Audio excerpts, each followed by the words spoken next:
Hello and welcome to Happy Foot, Sad Foot, your post-game show. My name is Travis Helwig. I'm here with my good friend Martinez. No, Kirk Larson is his name.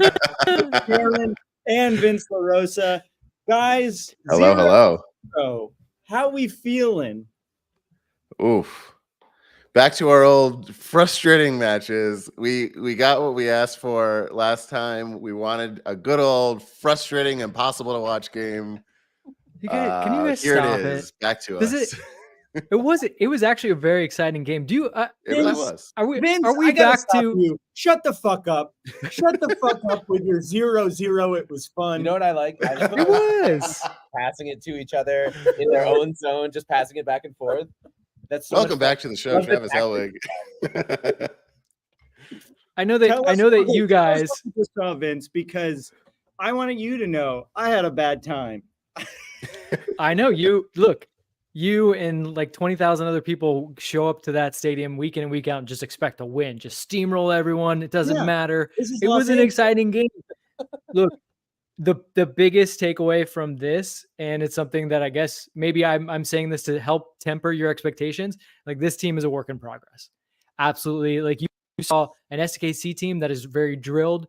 They know each other very well. They were able to play in and out of pressure. I mean, that's what you imagine LAFC could be, but right now it's going to take some time with how many changes they've had, how many players. I think there's still players that are waiting to come in. My biggest thing from this is like, I wish I knew. Yeah, it's Bogart. I've got him on speed dial. He won't let me in on it. But yeah, I think honestly, it's frustrating. I get it. But I think in a lot of ways, if you're LAFC, despite being frustrated, you have 2 clean sheets at home. You're probably looking at this and being like, look, this is a type of game where we didn't play our best and we played a very good team and we still managed to get a 0-0 and had chances to win the game. Like, this is one to kind of build off of. But yes, very frustrating in the moment, especially when you're there in the stadium. 2 things I'm going to say quickly before I throw it to you, Darren. One, I do think I underestimated how good Sporting Kansas City is. I know they made it pretty far in the playoffs, but that was a good team we just saw. They controlled the game in ways that was very frustrating. And 2, we have a new feature we're trying out on YouTube tonight. Give it a shot if you feel like. We have super chats. And the way super chats work is if you press that little button, you can tip us like, I think as little as $1, and we will make sure that we answer your questions. So if you do a super chat, no matter what, we will read what you say out loud. So if you want us to read something out loud, you can put money actually talk down, about it. and then we'll talk about it. So if there's something that you're mad that we're not reading when you comment it over and over and over again, you can do a super chat. But those are the 2 things I want to say. Darren, how are you feeling? That was, I mean, I think as usual, I think you're both right. That was actually exciting to watch and very frustrating and awful. You could see, like, to Vince, to your point, like, you could see flashes of what's working and what's going to work, but none of it seemed consistent enough. Like, I thought they had really good chemistry on offense early on, and that was exciting to see. They started getting some short passes moving. There were some little ticky-tack things but like, that came and went a few times. My big happy foot is Lloris, especially ending in a 0-0 tie. I mean,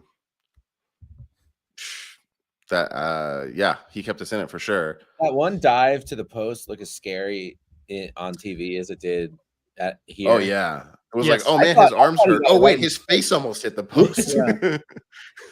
It made anytime a 37-year-old man just stops, you worry that he may be dead. He is the best player on the team. Oh, he's so good. It's like, watching it, it's just like, right. Wait, why were we upset? Travis, you're telling me to be like, give him a World Cup winning goalkeeper with the most World Cup games of all time is the best player on the field? That's not a bad thing. So is Giorgio. Yes, but I was washed up as a goalie at 16, so I didn't trust. And we've been burned. We've been burned by old goalkeepers before, but I guess he's the only one that's won any World Cups, and he won what, 2?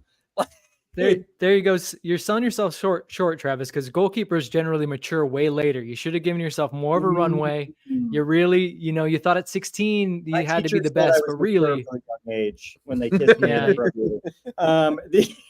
They also said that you were burnt out at the young age. Yeah. They were done. I just want to say something before it gets too late in and we start asking other people for their happy and sad feed. Also, if you want to call in, you're more than welcome to call in. It's our Patreon members have the link now, and you all will get it later. We haven't scored since Ilie took his braids out, and that's just something that needs to be addressed. Very troubling. That's very troubling. Ilie commented on our Instagram, and I just want to say to Ilie, if he's listening, we haven't scored since you took your braids out, bud. So just something to consider if you want to make a smart choice. Just officially, as a podcast, are we saying we're okay with it if he wants to go back to it? Is that what we're saying? Okay. Yes. I can get on board with that. Okay, the big happy foot, I think, outside of Lloris, is Martinez came into the game and looked like unbelievable immediately. A flash of lightning. Incredible. I'm sort of relieved that he missed that shot because that run was too good. It seemed inappropriate that he did so well so quickly. If he made the goal, he would have had to join a different league. Yeah, it was obscene. It was obscene. I won't go as far as to say I was relieved that he missed it, but I will say, like, I had a hard time being disappointed that he missed it because it's like, well, there's no world where that should have happened. So I guess I'm cool with it. I'll just like pretend it didn't happen and we're okay. It was another happy foot. I'll say Campos was like back to normal. It felt like I think enough proof that he didn't get fucked up in the head from last game. So that was good to see. Yeah. He grew into the game. I think he had it rough at first with Johnny Russell, who's very difficult to deal with. And it was definitely a tactic by Sporting KC to attract the fullbacks with the wingers, Shallowy and Russell, who are goal-scoring fullbacks and got to pay attention to. And then have guys like Tommy running that space and behind. And that was really fun. But then Campos really grew into the game and he started taking over and stepping into the play, winning balls. If only his partner on the left side, Danny Bouanga, was as sharp as he was, I think we would have won. Well, first of all, Darren, is Vince breaking in and out for you as well, or just for me? A little bit. Okay. It catches up. It like speeds up what you're saying, so we catch it late. The Long Beach internet. Yeah, he's coming in all the way from Long Beach. It takes longer. Is playing like a man who just got a 4-year contract tonight. It was not a good game from Danny Bouanga, who hit the post again. I know it was called back offsides, but I felt validated by that a little bit. Maybe he's trying something new. Instead of scoring goals, just hit the post. See how many posts. Do we have a record for posts hit in a season? I don't know. We should bet on that actually. And a lot of people in the comments are mad at Oliveira. How are we feeling about Oliveira? He's a spark up there. Yes, he missed a couple of chances, but it doesn't feel the way that like Stipe felt. And even B-Rod didn't get – I felt like B-Rod's chances he was forcing it, whereas I feel like Kiké is in maybe like missing his chances as opposed to forcing his chances. What do you guys think? Yeah, for some reason, Oliveira continuing to not quite get there is starting to bug me less than it has in the past. The one thing that's bugged me a lot more this game is he had like one too many terrible crosses for me to ignore it this time. Like he kind of just like dinked the ball across the ball. Like, yeah, he's got no pass. Like there's nothing there. People in the comments hate Oliveira. Tim Morgan, who really on YouTube this week, says Oliveira is poor man's Andre Horta. I challenged him to a fight. He said he would win. I believe that I'm the strongest man in Los Angeles, so I'm not worried about it. Oscar Morales says, bring back B-Rad, which is almost right. Sure. Look, I think like the way we're describing like Bouanga getting tons of chances and that being a good thing, that like you want him to, he's got a lot of chances and like one's going to go in. If that is a good thing, which like any striker will tell you it is, if you were to say like, what if we had a second guy who's also doing that, you would say like, great, let's do it. Like something's going to fall. And then it's games like this where nothing does fall and you're like, wait a second, I guess that sucks. But on balance, you want that happening. There was one thing they both got a lot of chances. That I was curious, Vince, when they were those 3 crosses in a row where it was like too short, and then he was like, fuck it, I'll just pass. That was at Tuesta, yeah. But like, no, in terms of like bad crosses, that to me was like almost just like giving up. Like what was the logic there? I couldn't understand as an idiot what the hell that could have possibly been. I mean, I don't think it was a good idea. Clearly, they wanted to target the near post, and he was sending in decent balls in the near post. It just wasn't coming off. And then, I think he just got frustrated. And I think he passed it to Tillman. And I think Tillman was kind of like, wait, what are you doing? Like, you're Edward Atuesta. You can whip the ball in. You can whip the ball in like better than anybody on the team. Like, and it's the last minute of the game. Why would we play it short? And just, I think a note on Oliveira, and I know a lot of people are going to compare him to B-Rod. Yes, the worst slander of anyone is to call him Andre Horta, but I think he contributes so much more to the game than like someone like Brian Rodriguez. It's just, it's the final product, man. And he's 21 years old. I wrote down in my notes, like, if your 50-50 chances are all falling to Oliveira, then you're not going to win the game. Like, you want it to fall to somebody else because he's just not that player yet. I think he has the physical capabilities to be that player, but it was tough to watch, but I think you still got to give him credit because like he doesn't disappear from games like those other guys did. I feel like Oliveira was almost. It felt like every time we tried to reach Bouanga on a pass, they knew the channels we were going to use and they stopped it. Like there were a couple of moments where it felt like they were going to get to Bouanga and their defense was anticipating it, and so Oliveira became the second option in certain situations. But it just felt like, and Vince, you know more than us about the sport of soccer, the thing we have a podcast about, but like Sporting Kansas City felt like they controlled the midfield for a lot of the game, or at least like I didn't feel like we were in control of that game. Is that something that you would agree with or disagree with?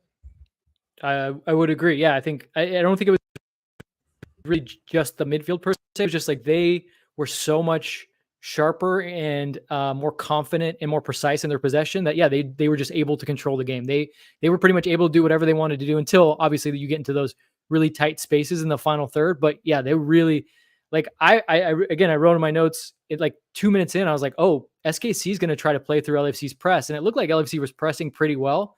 But as they as they continue to do it over and over and over, and they were like, look, we're not going to play over at all. We're just going to play through you. We're confident in what we can do. I think that really wore LAFC down, and that all at the same time helped SKC grow into the game. And from there, they really controlled the game until I think second half LAFC was better at tempo. They got Atuesta on the ball a little bit more and played the ball a little slower instead of trying to be direct. Like you said, Denny was trying to make runs off the ball instead of always being like, can you just pass it to my feet? I'll dribble the whole team. And so they changed some things up, but I agree with you, Travis. That's his role now, Denny. Back up. Okay. Yeah. That's what Martinez does now. Thank you, Denny. We're good. Yeah. I agree with you though. They controlled the game. That's why it was hard to watch. And again, that's a team that like they know what they're doing. LAFC is still putting it all together. So Tiny Donuts 123 had a sad foot that I was going to say, which is that our backline distribution looks poor. I mean, our backline looks a little shaky to me in general, but the distribution, we just watch it go back and forth, and then we have to play through Hugo Lloris because he's good at distribution. But multiple times during this game, they actively used Ugo as the person who would distribute, which doesn't feel ideal to me. Like I know we had Chiellini, which we were very lucky to have, but usually there's someone who can distribute out of the back that isn't your goalkeeper. That's a pretty scary thing to put on a goalkeeper. I would feel like, I don't know. The back line is the thing that is scaring me more than anything. I thought they were good defensively. And look, we've talked about this since last season. And when it wasn't Giorgio in the back line, like they're not very good at distributing. So I don't expect them to all of a sudden become Giorgio level, whereas Hugo is actually a very good distributor. So it's not a horrible thing, but they're not there. Look, if LAFC has to live and die by the distribution of their center backs, it's going to be a long season. So I wouldn't worry about it too much as long as they continue. Because like Long defensively had a great game. Murray had a moment or two where he maybe overcommitted and Polito ran into the spaces, but I thought defensively they were at least sharp. Yeah, it seems like the issue is where the midfield meets the defense. There's a lot of confusion that starts happening there. Yeah, I mean, again, it's a team that's figuring itself out. You know, you saw them trying to press like really hard, but they were pressing such big distances that it was like if one guy is a step short, and as well as SKC was playing, like they were going to find pockets of space, and they did. LAFC got better at it, but again, you're seeing a team that is figuring itself out both with the ball and without it. We've got a caller. Oh, sorry, go ahead. I was just going to say, do we start saying that Denny is only good when he's got Carlos Vela next to him? Because I think we can arguably say that Denny's had a rough 3 games in a row. And I know we can discount the second game, but his first 2 games have not been the Denny we knew last year. I'm very happy that he signed long-term, but without Carlos there to pull some of the weight and gravity, is the defensive focus of the other team too much on Denny? I mean, that's a good question. Isn't that what you would? I mean, if you were coaching, isn't that what you would do? If you were like, hey, so they got this guy, and this guy. Which one would you guys think we should shut down? I was going to put out there not in the context of. I was going to put out there not in the context of Denny. I was saving this for later, but I was going to say this was the first game where I like truly missed Vela. Yeah, and it felt like dangerous to say that, but yeah, that's more. You're bringing up a more specific reason why that is. I didn't have any reason. I just want to say Al Hearns, guys, my favorite comment of the night. Who won? I don't have Apple TV.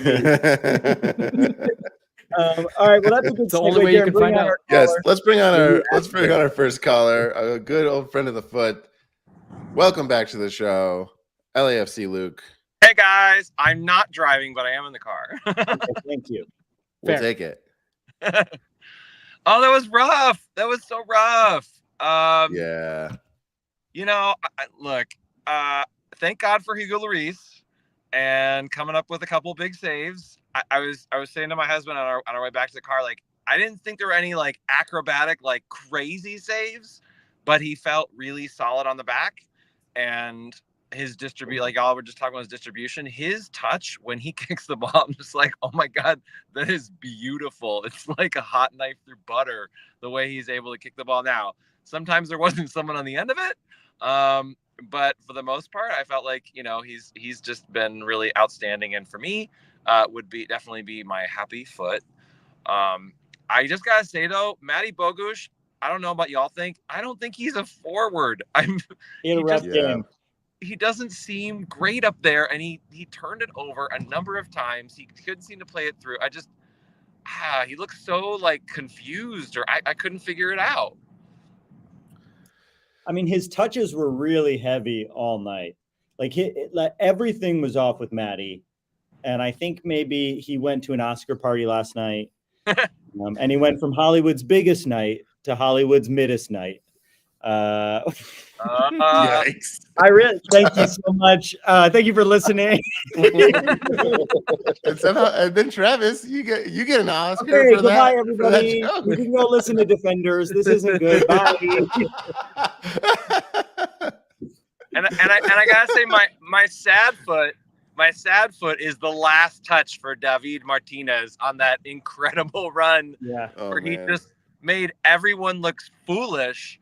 And then, like kicking it up into row 30 or wherever that landed. Oh man! You know what that made me think? The prevailing feeling for me there was like, give that guy more time. Like, put him in 5 minutes earlier, and there's a goal. Well, I mean, mine was hold the B button for less time and stick to the right. Sure. Yeah, look, that would have worked. He's super young, and it was like the biggest moment, and his eyes got super big, and he even saw Bouanga, was like, maybe I should pass to him, but no, I'm just gonna hit it because I did all the work. And look, it happens. Darren, to your point, like, yeah, I think he maybe now has gotten himself a couple more minutes in the next match, but keep in mind, we talked about this a lot with like Ordaz. He gets to come in the game when everyone's tired. I think when he came in, he was the first sub, right? So the entire, SKC team is he didn't sub anybody. Yeah, so there you go. I mean, he gets the benefit of that. I wouldn't make too huge of, just like pronouncements of like, oh, he should be starting all of a sudden. But it's nice to see that there was an option off the bench. Because when you first look at the bench, you were like, what do you do here? Like the way that they were playing the game, I thought both teams were going to try to just play with their starting 11s. Guys, I'm just going to point out this freaking card again and like how thin our roster is. I mean, in John Thorrington, I trust, but yeah, this is funny. Look at how many fewer players we have. Oh, interesting. Yeah. I mean, that feels like we could fill a couple of Frenchmen. There could be a couple of baguettes in there. Interesting. Speaking of Frenchmen, well, not quite French, but Gabonese. I don't know if you all saw in the Spill the Tea that Denny Bouanga, if he wasn't a soccer player, he wants to be a hairdresser. Is that what he said? Really? That's what it said in the Spill the Tea. Is like if he wasn't a soccer player, he would like to be a hairdresser. Wow. So, is he the one behind all the crazy hairstyles this season? What's that? Another very funny thing that was on the screen at one point was the following 3 sentences. Adios, Sammy. Sprinkle your magic through the halls of Oxford. We will miss you. And was that Sammy who was brought up on the screen right after? Yeah, I think it was Sammy. If it was, I would love for Sammy to sprinkle her magic whenever she sees me. But if not, it was everyone thought that was Sammy and gave her an applause break. The whole thing was, I mean, whoever wrote that, they got to bring him on the show. Adios, Sammy. I kept saying after every play after that. I really have that's one of my happy feet is adios, Sammy.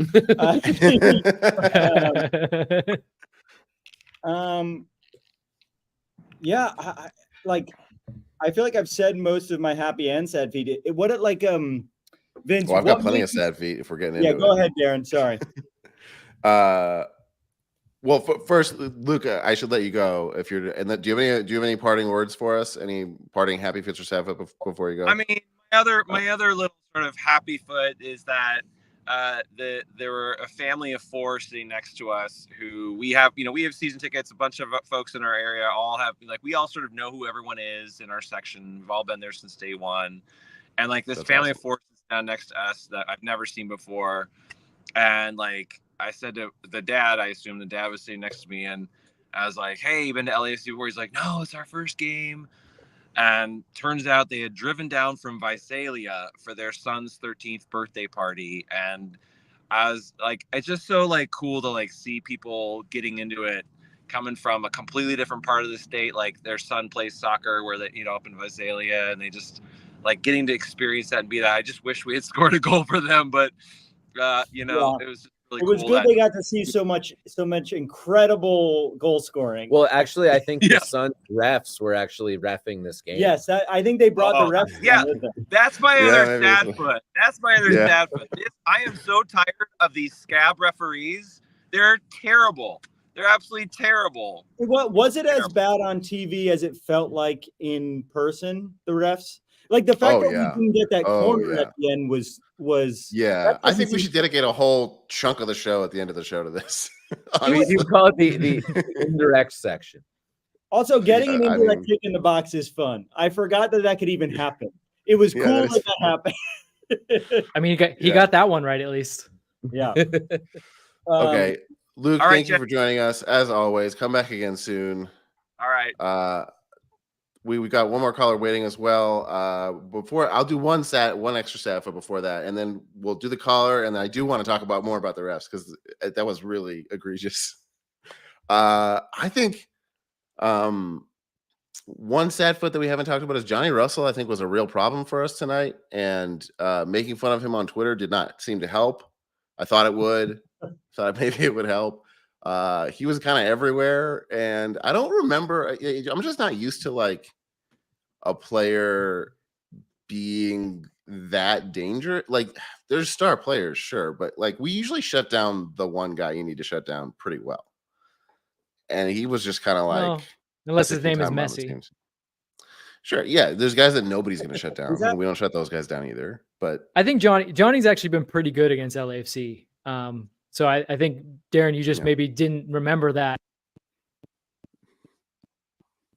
Absentmindedly tried to slag him and should have maybe thought better. You should have really got at Polito, Just Polito, he just draws fouls. Is that all he does? He just gets the ball, draws a foul, and that's his whole game? Pretty good at that. Yeah. I mean, there also were times where I was mad at LAFC for not selling contact better. Like we could have gotten some fouls closer to the net if we fell down. Like Kiké did it a few times. There was one where Bouanga, I wanted him to fucking fall in the box and he didn't do. I know that it's not the most fun part of the game, but if you fall down, you get those fucking calls, even if you could still have the ball. We're not working on open play. Maybe we should try to score in other ways. That was one of the refs' biggest problems. He fell for like everything. Like, I mean, anyone gave any indication that there was any foul, and he was like, "Yeah, it's a foul." It was like absurd. This is a good question from Jeffrey B. Damaka. Does anyone know who Chris Green is? They show him every game almost. On the screen, it says, "Welcome back, Chris Green." And they showed a photo of him with a fish. Oh, that was Chris Green? I think so. If anyone knows who Chris Green he said, I mean, Eric Green. Eric Green. But they showed a man with a fish. And I don't know why. And it happens like every game? Yes, and they always say, "Welcome back." I feel like it's got to be an owner's friend or like Will Ferrell's doing a joke. But like, it's weird to do a joke for 22,000 people every week. Tim Morgan says it's Will Ferrell's friend. Cool, Will. Great. I'm so happy to be a part of it. It was actually Will got the biggest. All right, we've got a caller waiting. Yeah. Go ahead. Let's introduce him. Daniel, welcome back to the show. Thank you for joining us. Hey guys. Hope as well. Any happy foots or sad foots or comments on what we've gone over so far? Happy foot. I'm glad that we're not playing in snow this weekend. I'm happy that we actually played soccer tonight. But other than that, I'm happy about Hugo Lloris. He was tremendous tonight. The back line was a little bit shaky, but I'm not personally worried. It's still early days. I think they're gonna tighten up, but I'm more worried about the front. Sadfoot, I'm gonna have to call him out. Denny Bouanga needs to be called out. His passing is just fucking atrocious. He's talented. I'm glad that he signed an extension that basically guarantees that in the short term, or at least in the next couple of years, we're practically gonna have more cups coming in. But dude, like Danny, you gotta play better than that. Your passing is ass, man. I think what Danny is lacking, and I think this team is lacking in general. We never recovered from the loss of Chicho Arango. And I think this team should specifically aim for someone that can play as a false nine in the summer transfer window. This game made me wish that like we can have like someone like Antoine Griezmann, aka he's French. He's French. He can speak Francais, so maybe we should, but I don't know if that's really realistic. But yeah, this team needs someone that can play a false nine that can feed Denny the ball, because Denny can't feed others the ball because he sucks at doing that. So other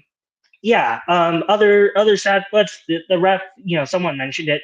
The ref was annoying tonight. But that's what happens when you don't, pay your refs. But Sure. Look. I'm not expecting anything big this year. I think we're gonna probably finish 4th or 5th in the West, just a gut feeling. Yes, even though huge guess from Daniel here, 4th or 5th, I'm gonna hold you to that. What if we're below? Does it still count? Okay. But look, we're skinning on the roster, but look, I just felt embarrassed, Daniel. You really fucked me. That hurt bad. Oh my god. Oh man, I loved it. Look, the foundation is really good. It's just we just need another big move or two in the transfer window. I think this is the setup year to the big year that's next year. That's my gut feeling. Yeah, it's very obvious. I think you're right, Daniel, as almost always. And I'm sorry for interrupting you because I'm drunk. That's just something I was doing, and I'm sorry. It's Saturday. It's Saturday night. But I think like the roster is clearly not complete. And watching the team, we don't have the oomph that we had last year. There's something missing. And I know I can't speak tactics, but I can say just from a general vibe sense, it's not coalescing in the way that it did at the beginning of last season. And some of that is we don't have to right now. Nothing matters in this league until September. But and we're not in the fucking Champions League, so who gives a shit? But We just don't have it yet, and maybe we have to coast until the summer. But I think you're right. This doesn't feel. This team can't win the MLS Cup the way it is right now. All right. Thank you for joining us. As always, You're always very smart, Daniel, and I say that as a drunk man. Oh, okay.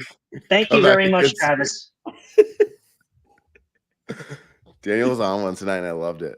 Come back. Someone gave me this pin that says "Dead Dad's Club," and so I wore it. Well, that explains the drunk. Yeah, that pin goes hard. Yeah, that pin really does go. That's an intense pin, man. Stranger, but I appreciate it. Yeah, how many people that like walk by you and could read the pin were then like, we're not talking to that guy today. Yeah. That's a pin that's so intense it makes you intense. We got another caller. We'll see if we can get it. I do want to get into the ref because I was so pissed, and I usually am not. And we've got a cat on the show. The cat is just like, can we speed this up? It's Saturday night. Again. All right, Joey One-Bar. We're gonna attempt to bring Joey One-Bar on the show, but as always, we never know how it's gonna go. Can you hear us? Can we hear you? Are we looking at a planetarium? What's going on, Joey? Joey One-Bar has a camera strapped to his penis at the moment. He's climbing the space shuttle. What do you, Joey? Say something. We're talking to you on a live show. Oh, he's just here to watch privately. Oh, you're okay. Thanks for joining us. Thanks for joining us, Joey One-Bar. Always a treat to have you, Joey One-Bar. Oh my goodness. Again, he's only got one bar. What is he gonna do? He's only got one bar. His service seemed fine. We just couldn't hear him. Sometimes, you know what? When you're Joey One-Bar, sometimes you get to choose that you have one bar. Just a business thing I want to say to you guys. I feel like we should get Call Jacob to sponsor. And every time someone calls in, we're like, and on the Call Jacob line, we have. Ooh, that's good. Yeah. If anyone wants to send an email, a Call Jacob call. We have a Call Jacob call coming in. A Call Jacob caller. Okay, let's talk about the ref. Get into it. That was so terrible. That truly felt like a high school ref. Like it was the same energy as like when the high school ref is just a kid who's kind of the same age, maybe younger than the kids playing, and they're like afraid the kids' parents are going to yell at them after the game. Like, it was very bad. And they were like, he had no authority. He had no confidence. The one play where him being terrible went our way, where the goalie totally fucked up and didn't realize he wasn't supposed to pick up the ball. Like, I got why he picked up the ball, because the ref was so sheepish about being like, no, start back here where the actual offsides was. If I was that keeper, I wouldn't have picked up on that. Like, he barely said that that's what was going on, and then when he got the pass back, like, it made sense that he was confused. So it was like that was the right call, but it was still kind of the wrong call. And that was what the whole night was like. It was just, the ref was just like, kind of like, oh yeah, you thought you got fouled? Okay, here's a foul. Oh yeah, I guess that makes sense. But the game was playing the most exciting play in sports, Darren. What's that? Indirect free kicks are the most exciting play in sports. Yeah, so don't you ever chastise referee for giving an indirect free kick. It is the best thing that happens. And to Travis's point, it happens way too rarely. And I wish we had one per game. Like, they should, if it's 0-0, they should give each team a chance to go like, hey, you're going to be able to put a wall here, but the team is going to get 2 touches to shoot from 12 yards out. Let's do indirect free kick in the that box. Should be, instead of the run up like PK shootout, that should be the way they decide. Yeah, that would be awesome. That would be really fun. Yeah, I will say another great shot, another great play in soccer is a corner kick. Those are fun too. And when extra time starts with the other team stalling for 2 minutes, then maybe give more than 10 seconds past the 3-minute minimum that you announced, and don't end it on a corner kick. Has that ever happened? I don't think I've seen that in any game in the last 3 seasons. Choice. We won a corner kick, and you're gonna call the game. Like, and it was at 93-10. Yeah. And they had wasted time as well. Yes, twice. Look, I'm not going to say that the ref is betting on the game because I always hate when people say things. Not making a lot. But like, that ref definitely is not making enough to live on. So if I were him, I wouldn't not like, who cares if I can't get into the MLS Hall of Fame, Pete Rose? Who gives a shit? I'm betting on some games. Like, yeah, I don't know. The whole thing, That was egregious.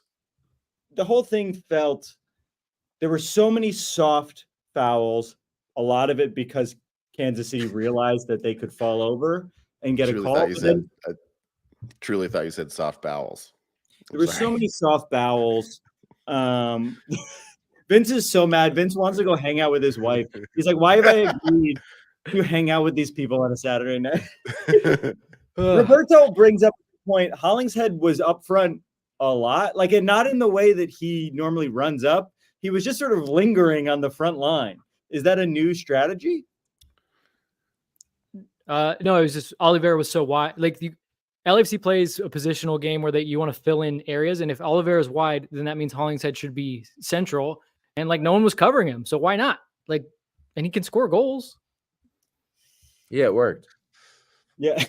There's another big problem is I think one of the issues with Bouanga is that the goals all kind of banded together and they're exacting their revenge on last year's Golden Boot performance, and they've figured out a way to put some kind of force field around all of the goals.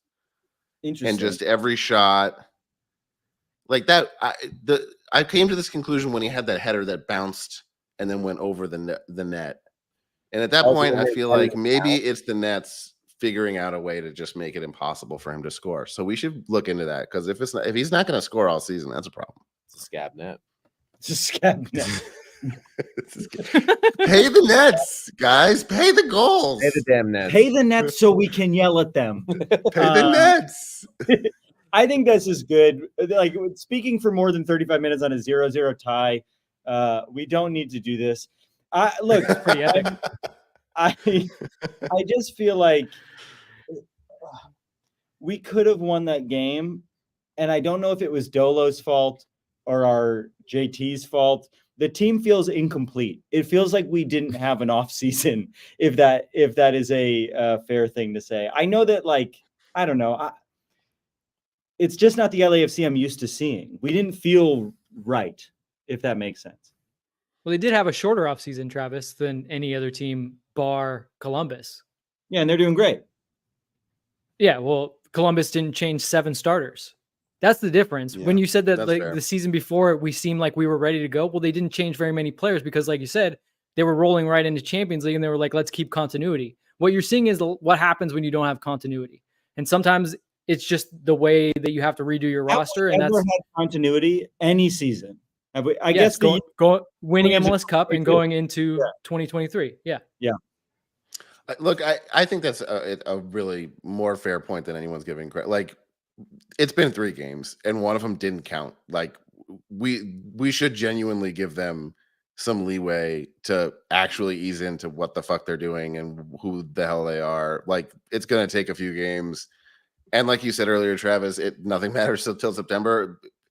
Split that in half, and by then they'll at least know what's going on and they'll have an identity. I would never have expected them to have an identity and to be like playing the way that they should be playing by now. So it hasn't happened yet, but it's not shocking. And at least KC played well. Again, another one of your points, Travis. Like, they played well, so it's like if they were playing really bad and this happened, then I would be a lot more upset. But again, I thought it was a good 0-0 game. I think it's something to build on. But I would say for everybody, like, maybe get used to things being a little bit kind of mishmash for the foreseeable future. Do you mean like till when? Or like the summer? When are we going to get good? Like summer? No, I mean, they can play into it, but I would say, like, if this is still a problem in the middle of May, then yeah, I think it's a serious problem. But that could take till the middle of May.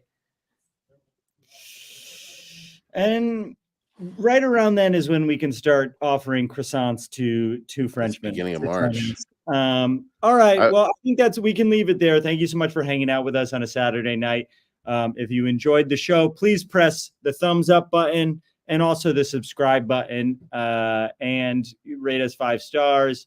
and join our Patreon. What else do we say at the end of the show? Pay Darren? the damn nets. Pay the nets. Pay the Nets. Pay the nets. Pay the Nets. Okay, pay the Nets a living wage. I love you. Bye. The Brooklyn Nets? Bye.